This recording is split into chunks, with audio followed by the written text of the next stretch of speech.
Magandang umaga, pre. Ang lakas naman ng loob mong iharap ulit yung pagmumukha mo sa akin.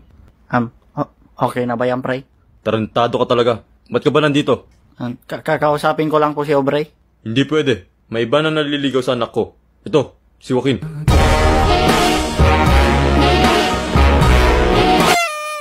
Yo, pre, kamusta? Joaquin nga pala. Pasensya na kay Dad, medyo na late ako. Pinaka-rush ko pa kasi tong auto ko. Tito, dapat siya yung pinapatalikod nyo. Tumahimik ka nga, Douglas. Ito, yung ipagpapalit nyo sa akin.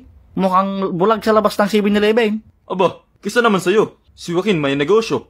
Mayamang tao. May kotse pa. Aba, bagay na bagay sa anak ko. O bakit? Sino ba nagsabing wala akong kutse? Meron ba? Wala. May nagsabi ba?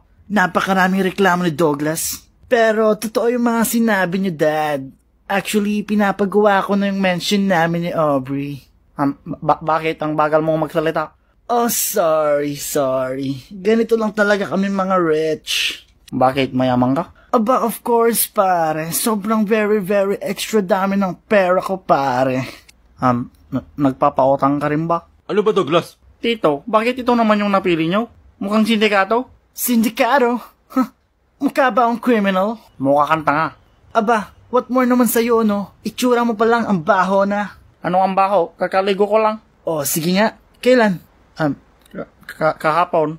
Siguro never ka pa nakapasok ng mall, no? So cheap. Naglastog token na to ya. Anong sabi mo? Siguro pag nakakita ka ng lamok, magpapadoktor ka kaagad, no? So sweet. Oh my gosh, you're so rude. Anya nga ka raw.